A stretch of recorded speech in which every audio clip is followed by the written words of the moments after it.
Hello space lovers, భూమి మీద metals కి ఎంత డిమాండ్ పెరుగుతుందో మనకు తెలుసు. ఎందుకంటే గోల్డ్, సిల్వర్ లాంటి మెటల్స్ భూమి మీద చాలా లిమిటెడ్ గా ఉంటాయి కాబట్టి. అయితే మనం ప్రతిదాన్ని ఒక సింథటిక్ మెథడ్ తో తయారు చేస్తాం కదా. మనం ఇంత డెవలప్ అయినా సరే బంగారాన్ని మాత్రం ఎందుకు తయారు చేయలేకపోతున్నాం అని మనకు అనిపించవచ్చు. కానీ మనం బంగారాన్ని కూడా తయారు చేసాం. 1980లలో బిస్మత్ అనే మాలిక్యూల్ నుండి 4 ప్రోటాన్స్ ని తీసేస్తే అది బంగారంగా మారుతుందని కనుక్కున్నారు. దాన్ని చేసి చూపించారు కూడా. కానీ పెద్ద మొత్తంలో బంగారాన్ని తయారు చేయాలంటే దానికి కొన్ని $1 ట్రిలియన్ ఖర్చు అవుతుంది. ఆ తర్వాత స్విట్జర్లాండ్ లో ఉన్న లార్జ్ హైడ్రన్ కొలైడర్ లో గోల్డ్ ని తయారు చేశారు. కానీ ఇక్కడ కూడా గోల్డ్ అనేది కొన్ని మిల్లీ సెకండ్స్ మాత్రమే ఉంటుంది. ఆ తర్వాత అది ఆవిరైపోతుంది. సో పెద్ద నక్షత్రం లోపల జరగాల్సిన ప్రాసెస్ ని మనం భూమి మీద క్రియేట్ చేయడం ఆల్మోస్ట్ ఇంపాసిబుల్. కానీ భూమి మీదనే చాలా లిమిటెడ్ గా గోల్డ్ దొరుకుతుంది. కాబట్టి మనకున్న ఇంకొక ఆప్షన్ ఏంటంటే అంతరిక్షంలో ఉన్న ఆస్ట్రాయిడ్ మీద బంగారాన్ని మైనింగ్ చేసి బయటికి తీయడం.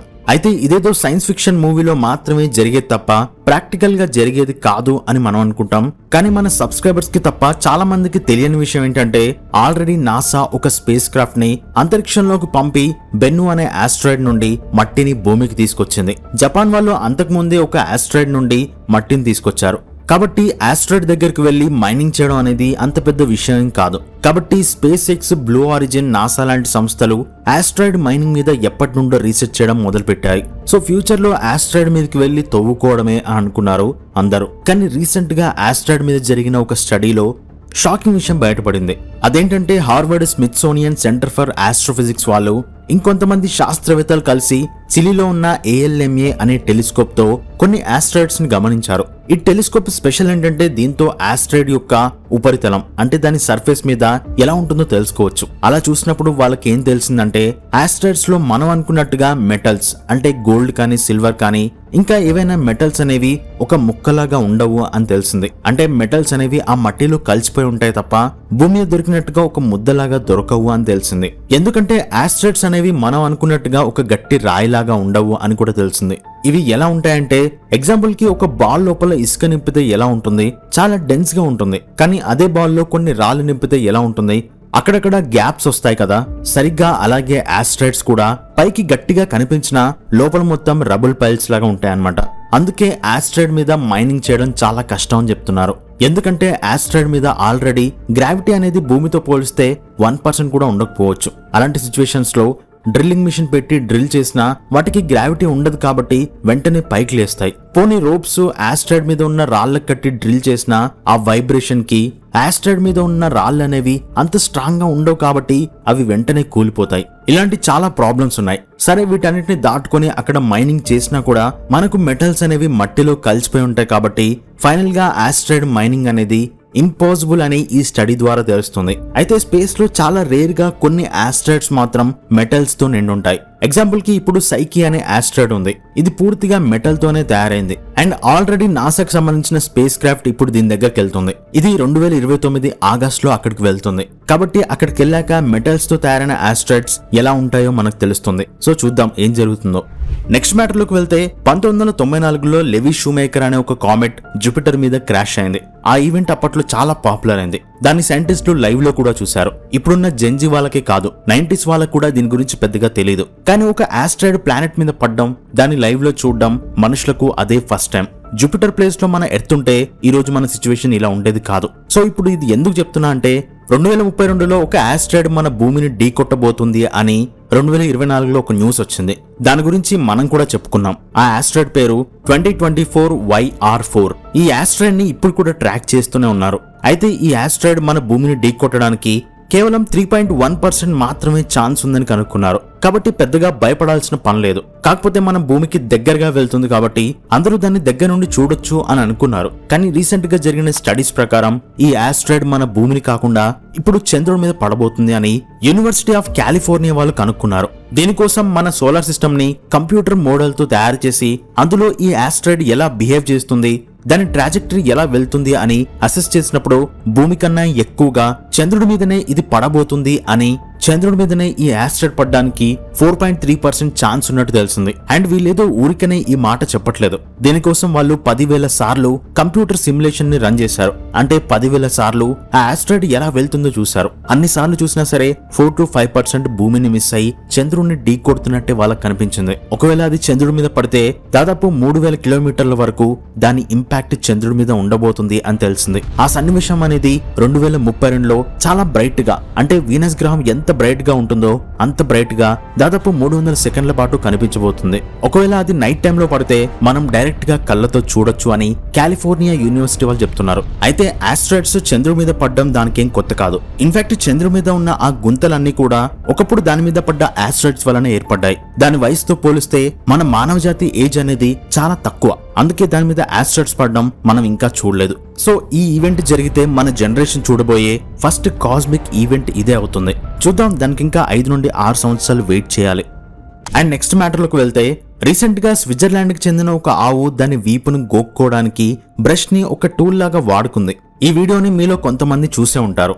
అయితే దానికి దొరికిన వస్తువులతో అది గోక్కుంది, దాంట్లో ఏముంది అని అనుకుంటాం. కానీ దీని వెనుక చాలా పెద్ద సైన్స్ ఉంది.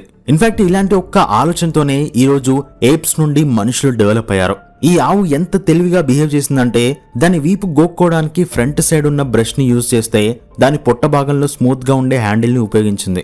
దీని పేరు వెరోనికా. ఇది వినడానికి చాలా చిన్న మ్యాటర్ లా అనిపిస్తుంది, కానీ దీన్ని మల్టీపర్పస్ టూల్ యూజ్ అంటారు. ఇప్పటి వరకు కాకులకు, డాల్ఫిన్లకు, కోతులకు మాత్రమే ఒక వస్తువును టూల్ గా ఉపయోగించుకోవడం తెలుసు. దాని తర్వాత ఇన్ని లక్షల సంవత్సరాల తర్వాత ఫస్ట్ టైం ఒక ఆవు తెలివిగా మారింది. అయితే దీని గురించి కాగ్నిటివ్ సైంటిస్టులు అంతకు ముందు నుండే కొన్ని ప్రయోగాలు చేస్తున్నారు. ఆవుల మీద చేసిన ఒక ప్రయోగంలో వాటికి పజిల్ ని సాల్వ్ చేయడం వచ్చు అని తెలుసుకున్నారు. అంటే కొన్ని ఆవులను ఒక రూమ్ లో వేసి ఆ డోర్ ఓపెన్ చేస్తే ఫుడ్ దొరుకుతుంది అని చూపించారు. ఫస్ట్ టైం అవి చాలా టైం తీసుకున్నాయి. తర్వాత అవి డోర్ ని ఓపెన్ చేసి పజిల్ ని సాల్వ్ చేశాయి. ఇన్ఫాక్ట్ ఆ పజిల్ ని సాల్వ్ చేసి ఫుడ్ ని గెలుచుకున్నప్పుడు వాటిలో ఆ ఎగ్జైటింగ్ ఫీలింగ్ ని రికార్డ్ చేశారు. అంటే వాటికి కూడా అచీవ్మెంట్ అనే ఫీలింగ్ ఉంటుంది అని తెలిసింది. అండ్ వాటికి ఒక సోషల్ లైఫ్ కూడా ఉంటుంది అని తెలిసింది. అంటే ఒక 100 ఆవులున్న ఒక మందలో ఆవులకి ఏం తెలుస్తుందిలే అని మనం అనుకుంటాం, కానీ ఒక ఆవు దాని చుట్టూ ఉన్న 50 ఆవుల వరకు గుర్తుపెట్టుకుంటుందంట. అండ్ ఒక ఆవుకు క్లోజ్ ఫ్రెండ్స్ కూడా ఉంటాయంట. అలాగే ఆవుని హాస్పిటల్లో డాక్టర్ దగ్గర నిలబడితే దాని హార్ట్ రేట్ పెరుగుతుందంట. ఇక్కడ విచిత్రం ఏంటంటే దానికి ఇష్టమైన ఆవును ఆ టైంలో దాని పక్కన నిలబెడితే దాని హార్ట్ రేట్ నార్మల్ అవుతుందంట. అంటే వాటికి కూడా పక్కన మనవాళ్ళు ఉంటే ఒక ధైర్యం ఉన్నట్టుగా ఒక ఫీలింగ్ క్రియేట్ అవుతుందన్నమాట. అండ్ ఆవులన్నీ ఒకేలా అరుస్తాయి అనుకుంటాం కదా, కానీ కాదు. ప్రతి ఆవుకి ఒక సిగ్నేచర్ వాయిస్ ఉంటుంది. అవి అరిచే శబ్దాన్ని బట్టి ఆ ఆవు హ్యాపీగా ఉందా లేకపోతే బాధగా ఉందా అని మిగతా ఆవులు కనిపెడతాయంట. ఇంకొక ఇంట్రెస్టింగ్ థింగ్ ఏంటంటే ఆవులతో మనుషులు కోపంగా బిహేవ్ చేసినా, దాన్ని కొట్టినా సరే అవి చాలా ఏళ్ల పాటు అతన్ని గుర్తుపెట్టుకుంటాయంట. వాళ్ళని దగ్గరికి రానివ్వవంట. అదే ఫ్రెండ్షిప్ చేస్తే అవి కూడా ఫ్రెండ్ లా ఉంటాయంట.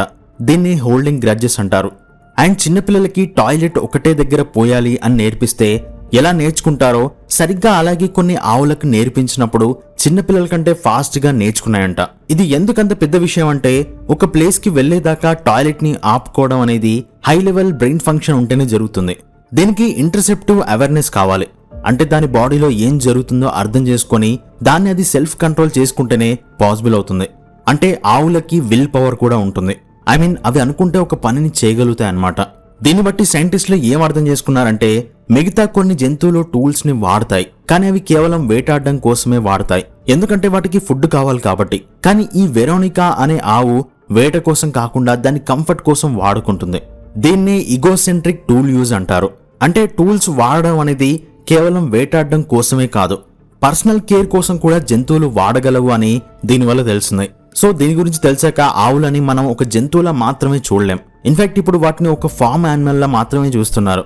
పాల కోసం ఉపయోగించుకొని తర్వాత వాటిని చంపి ఎక్స్పోర్ట్ చేస్తున్నారు. కానీ వాటికి కూడా తెలివి ఉంది అని తెలిసాక, అవి మిమ్మల్ని గుర్తుపట్టగలవు అని తెలిసాక మీ రియాక్షన్ ఎలా ఉంటుందో ఒక్కసారి ఆలోచించండి. కానీ ఇది యానిమల్ హిస్టరీలో ఒక పెద్ద చేంజ్ అని చెప్పాలి. అండ్ నెక్స్ట్ మ్యాటర్ లోకి వెళ్తే ఏలియన్స్ ని వెతకడం కోసం సెటి అనే ఒక ప్రోగ్రామ్ ఉందని అందరికీ తెలుసు. 20వ శతాబ్దంలో ఖగోళ శాస్త్రవేత్తలందరూ ఏలియన్స్ ని వెతకడంలో చాలా బిజీగా ఉండేవాళ్ళు.